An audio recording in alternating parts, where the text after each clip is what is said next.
I want to ask you something, and I want you to be honest.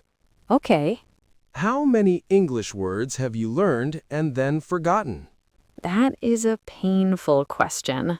Because I think the real problem for most English learners is not that they don't learn enough words, it's that they learn the same words over and over again, and they keep forgetting them over and over again. Welcome back to the Primate podcast, your slow English podcast for real-life conversations. I'm Zara. I'm Bob, and today we're talking about memory, specifically why English words disappear from your brain and what you can actually do to make them stay. This is a bone to be two episode, but honestly, forgetting words is a problem at every level, whether you have been learning for 1 month or 10 years. Before we start, comment below. What is the English word you keep forgetting no matter how many times you learn it? Write it. We want to know. Okay, Bob, here is something I find genuinely interesting about you. Was that? You have never studied vocabulary. You have never made flashcards. You have never written word lists. And yet, your vocabulary is enormous. You use words that surprise me sometimes. I do have my moments. So, how? How did those words get in and stay in? That is actually the question that explains everything. And the answer is something most people do completely wrong when they try to learn vocabulary. So, let me tell you about a word I learned 11 years ago. The word is melancholy. That is a beautiful word. It is. And I learned it because a tourist, a woman maybe 60 years old, sat near my rock for a long time one evening, just watching the sun go down. And after a while, she said to a friend very quietly, "There is something melancholy about this light." And you didn't know the word. I didn't know the word, but I knew the moment. I knew the light. I knew how she was sitting. I knew the feeling in her voice. And I looked at the light, that particular orange and pink light just before dark, and I thought, yes, that is what melancholy means. And you never forgot it. 11 years. I have never once forgotten it. I didn't write it down. I didn't look it up. I didn't put it on a flashcard. I just lived it in a real moment with a real feeling attached. And that is the whole lesson right there. That one story. That is the whole lesson. But let's unpack it, because understanding why that worked is the key to making it work intentionally. Your brain does not store words the way a dictionary does. It doesn't file them alphabetically. It doesn't organize them by topic. Your brain stores words in networks, connected to sounds, emotions, images, situations, physical sensations. The richer the network around a word, the stronger the memory. Which is why words learned from a list, alone, without context, without emotion, without a moment attached, disappear so quickly.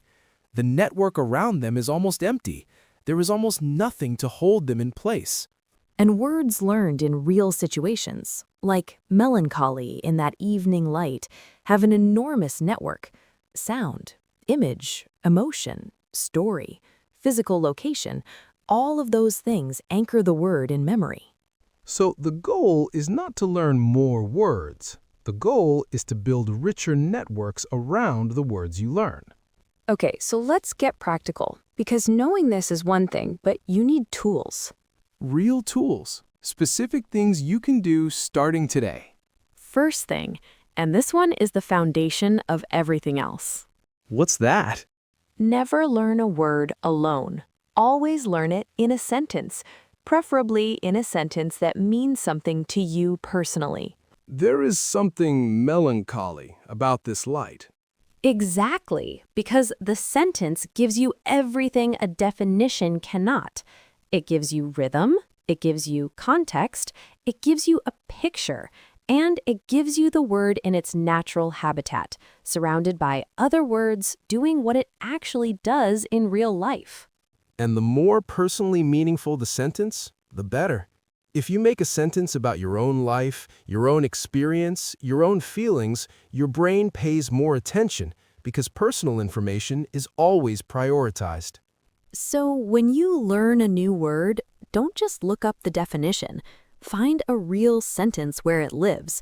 Or better, make your own sentence about something that actually happened to you. I encountered a tourist last month who kept using the word overwhelmed. And every time she used it, it was about something I recognized. There were too many things. The brain couldn't hold them all. I knew that feeling. And so the word landed immediately because it was about something real that I had experienced. Try this with the next word you want to learn. Write one sentence about your own life, your own day, something you actually felt or experienced. That one sentence is worth more than 20 repetitions of a definition. Second thing, use the word immediately, the same day you learn it. This one is so underrated. Because here is what happens when you learn a word and don't use it. Your brain makes a note. This appeared once. One appearance. Not very important. File somewhere in the back. Might not need again. But if you use the word that same day in a sentence, out loud, in writing, in your internal monologue, your brain makes a different note. This word appeared and then appeared again. It was needed. It might be needed again. And it moves the word closer to the surface. The day I learned overwhelmed from that tourist, I spent the rest of the afternoon using it in my thoughts. The number of tourists today is overwhelming. The noise is overwhelming. This banana is... Okay, this banana is not overwhelming. But I tried. But you used it. I used it constantly, and by the evening, it was mine. And this is not just a strategy. This is how your brain actually works. Memory is not about how long you study something. It is about how many times your brain is asked to retrieve it. Every time you use a word, you are doing a retrieval, and every retrieval strengthens the memory. Which connects directly to what we talked about in episode 7. Retrieval practice. The act of pulling something from your memory makes the memory stronger. Not reviewing it, not reading it again, using it actively from memory. So the rule is simple. Learn a word, use it today, at least once, out loud or in writing, even in a silly sentence, even to yourself. Third thing, and this one is something I did completely naturally without knowing it was a technique. What's that? Meet the word many times, in different places, in different contexts. More? When I first heard melancholy, that was meeting 1. Then a few weeks later, a different tourist used it in a completely different way, talking about an old photograph. That was meeting 2. Then I heard it in a song, meeting 3. Then I read it somewhere, I'm not sure where, meeting 4. And by that point, it was completely yours. Not just mine, it was part of me. Because I had seen it operate in 4 completely different situations. I understood not just what it meant, but how it moved. When people reach for it, what it feels like in different sentences. This is what linguists call rich input, meeting a word many times in many contexts over a period of time. And research consistently shows that this, not repetition of a single definition, is what actually produces lasting vocabulary. And the practical implication is important. When you learn a new word, don't expect to own it after one encounter. Expect to meet it again. Look for it. Notice it when it appears in podcasts, in films, in conversations. Every encounter deepens the memory. This is one of the best reasons to consume lots of English content, not just to improve your listening, but to meet your vocabulary again and again in new contexts. Every time you encounter a word you recently learned, that is a free memory strengthener. Your brain is doing the work without you having to try. Fourth thing, Connect the word to an emotion or a story. This one is the most powerful and the most underused. Because emotion is memory's best friend. When something makes you feel something, your brain marks it as important, worth keeping, worth remembering. Which is why words learned from boring lists disappear. No emotion, no story, no reason for the brain to care. Just symbol on a page. Here today, gone by Tuesday. But if a word is connected to something that moved you, something funny, something sad, something surprising, something embarrassing, it stays because the emotion anchors it. I learned the word peculiar from a tourist who used it to describe me, directly to my face. She said, "You are quite peculiar, aren't you?" And she was smiling, but it was still a moment. I can imagine.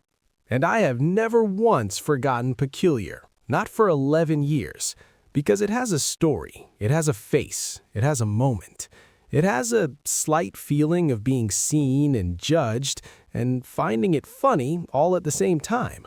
That emotional cocktail is exactly what your brain needs, not just the word and its definition, the word and a feeling, the word and a moment. So, when you learn a new word, try to connect it to something, a memory, a feeling, a person, a situation. It doesn't have to be a big, dramatic story. Even a small, specific moment is enough. And if no real moment comes to mind, invent one. Imagine a situation where you would use the word. Picture it clearly. Who is there? What is happening? What you are feeling. The brain doesn't always know the difference between a real memory and a vividly imagined one. Both create anchors. Fifth, This one sounds almost too simple. and it is, but it works, because language is not just a mental process, it is a physical one. Your mouth, your tongue, your throat, they are all part of the learning.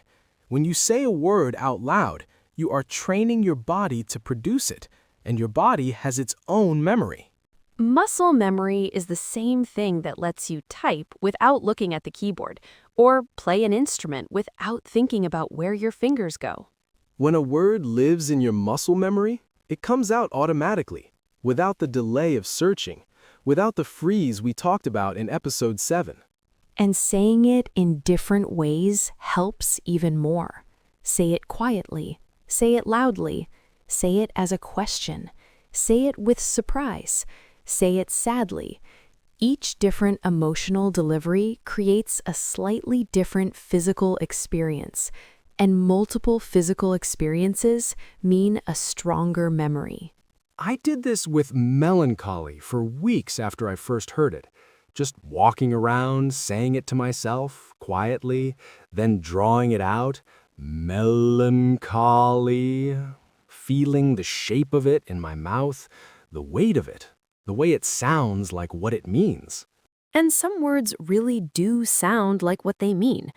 Linguists call this phonesthesia, the way certain sounds carry certain feelings. Melancholy sounds slow and heavy. Sparkle sounds light and bright. Gloom sounds dark. Crisp sounds sharp. And paying attention to that, to the sound of the word as a thing in itself, makes it more memorable, more real, more alive. So the next time you learn a new word, say it out loud at least 5 times, in different voices. Notice how it sounds. Notice how it feels in your mouth. Let your body learn it too, not just your mind. Sixth thing, space your repetitions. This one has the most scientific research behind it and is probably the least practiced. Tell me more. Most learners, when they want to remember something, review it many times in one session. They spend an hour with the same 20 words, over and over, and they feel like they are learning. And then, a week later, almost everything is gone. Which is deeply frustrating and very common. Because that method, called massed practice, is almost designed to create temporary memory. It feels effective in the moment, but the repetitions are happening too close together. Your brain doesn't actually have to work to retrieve the word because it was just there a moment ago. So the memory never gets properly built. Exactly. What actually builds lasting memory is something called spaced repetition. Reviewing a word not many times in one sitting, but at increasing intervals over time. Today, then tomorrow, then in 3 days, then a week, then a month. Because each time you retrieve the word after a gap, your brain works harder to find it. And that effort, that struggle to retrieve, is precisely what makes the memory stronger. The struggle is the learning, not the reviewing. The struggling to remember. Which is why forgetting is not actually the enemy. Forgetting a little bit and then successfully retrieving is one of the most powerful things you can do for your vocabulary. There are apps built around this principle. Anki is the most well-known. It shows you words at exactly the right interval, just before you are about to forget them, so you are always working at the edge of your memory, always retrieving with just enough difficulty. But you don't need an app. You can do this manually.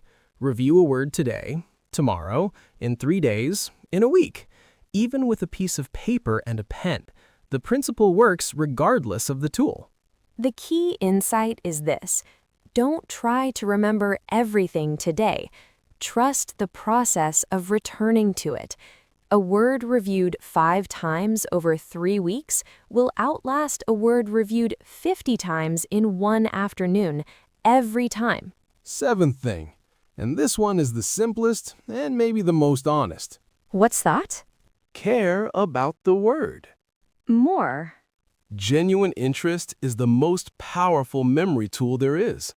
When you actually want to know what a word means, when you are curious about it, when you feel it might be useful for something you actually care about, your brain allocates more resources, more attention, more processing, more storage. And the opposite is also true.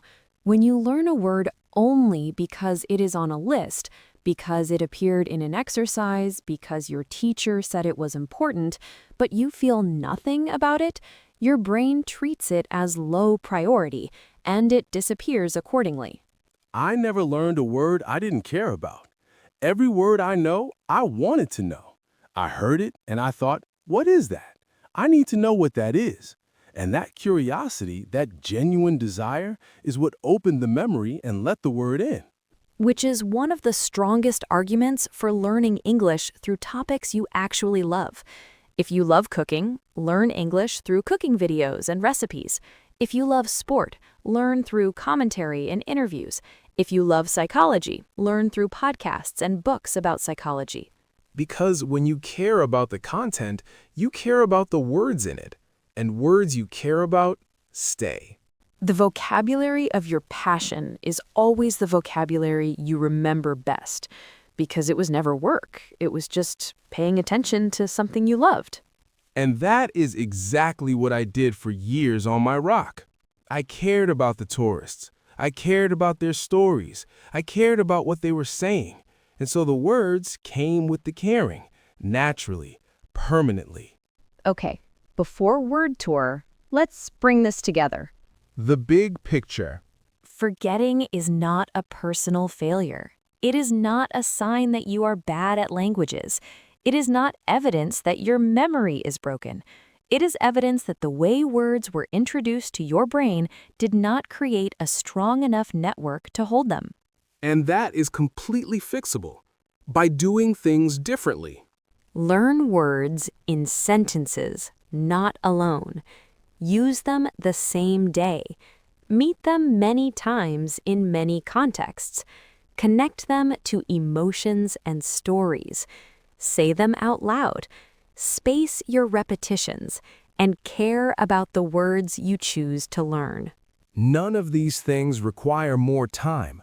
They require more intention, more awareness of how your brain actually works, and a willingness to do things differently than you were taught in school.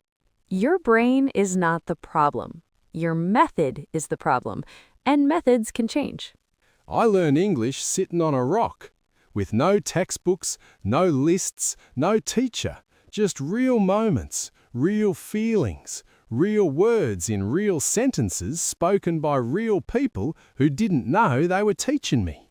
And the words stayed because the moments were real, because the feelings were real, because the network was rich. Build rich networks, not long lists. Okay, word tour, let's go. Everyone, repeat out loud. Ready, let's go. 1. Retain. Retain. To keep something in your memory over time, not just learn it once, but hold on to it. The best way to retain vocabulary is to use it regularly in real contexts. She retained almost everything she heard because she was genuinely interested in it. Repeat. Retain. Retain. 2. Retrieve. Retrieve. To successfully find and bring back something from your memory, to pull it out when you need it. Every time you retrieve a word from memory, you make it easier to retrieve next time. The struggle to retrieve is what actually builds the memory. Repeat. Retrieve. Retrieve. 3. Associate. A-so-see-ate. To connect one thing with another in your mind, to link them together so that one brings up the other. Associate new words with images, emotions, or personal memories to make them stick. She associated the word with a specific moment and never forgot it. Repeat. Associate. Associate. 4. Anchor. Anchor. To fix something firmly in place, to give it something strong to hold on to. Emotion anchors vocabulary more effectively than repetition alone. Without a story or a feeling, a word has nothing to anchor it in memory. Repeat. Anchor. Anchor. 5. Context. Context. The situation or setting around a word. The words and events that surround it and give it meaning. A word learned in context is far more memorable than a word learned from a list. Context gives your brain something to hold the word against. Repeat. Context. Context. 6. Encounter. Encounter. To meet or come across something, especially unexpectedly or for the first time. Every time you encounter a word in a new situation, the memory gets stronger. I encounter new English expressions every day just by listening to conversations around me. Repeat. Encounter. Encounter. 7. Reinforce. Reinforce. To make something stronger by adding more support. To strengthen a memory by returning to it. Using a word in a real conversation reinforces it far more than reviewing it from a list. Exposure to the same word in different contexts reinforces the memory each time. Repeat. Reinforce. Reinforce. 8. Spaced repetition. Spaced repetition. A learning method where you review information at increasing time intervals. Today, tomorrow, next week, next month. Spaced repetition is the most scientifically proven method for long-term vocabulary retention. With spaced repetition, you always review a word just before you are about to forget it. Repeat. Spaced repetition. Spaced repetition. 9. Vivid. Vid. Producing powerful feelings or strong, clear images in the mind. Bright, intense, memorable. The more vivid the image or story you attach to a word, the better you will remember it. She had a vivid memory of the moment she first heard the word and never forgot it. Repeat. Vivid. Ve-id. Meaningful. Mean-ing-ful. Having real importance or significance, personally relevant and worth paying attention to. Words learned in meaningful contexts stay in memory far longer than words from vocabulary lists. Choose to learn words that feel meaningful to your own life and interests. Repeat. Meaningful. Meaningful. 11. Fade. Fade. To gradually become weaker, less clear, or disappear over time, especially from memory. Without regular use, even well-learned vocabulary begins to fade. The words you never encounter again fade fastest. The ones you keep meeting stay. Repeat. Fade. Fade. 12. Stick. Stick. To remain firmly in your memory, to stay and not disappear. Words with emotional connections stick much better than words without them. If a word doesn't stick after one encounter, that's normal. Meet it again and again. Repeat. Stick. Stick. 13. Deliberate. De-li-ber-et. Done with full awareness and intention, not accidental or automatic. Deliberate use of a new word on the same day you learn it dramatically improves retention. The difference between learners who remember and learners who forget is often just one thing: deliberate practice. Repeat. Deliberate. Deliberate. All about memory. All about how the brain actually works. Repeat them tonight, and then pick one word from this list and use it tomorrow, in a real sentence, in a real moment. That is the whole lesson in action. Episode 10. Done. We talked about why words disappear and how to make them stay, not through more studying, through smarter studying, through understanding what your brain actually needs. Use it today. Meet it many times. Connect it to feelings. Say it out loud. Space your repetitions. And care about the words you choose. Comment below. What is the English word you keep forgetting? And what is one word from today's episode that you are going to use this week? We read everything, and we genuinely love seeing your English in the comments. Subscribe to the Primate podcast. New episodes every 2 days. From the studio, I'm Zara. I'm Bob. Don't be a parrot. Parrots repeat. Primates understand.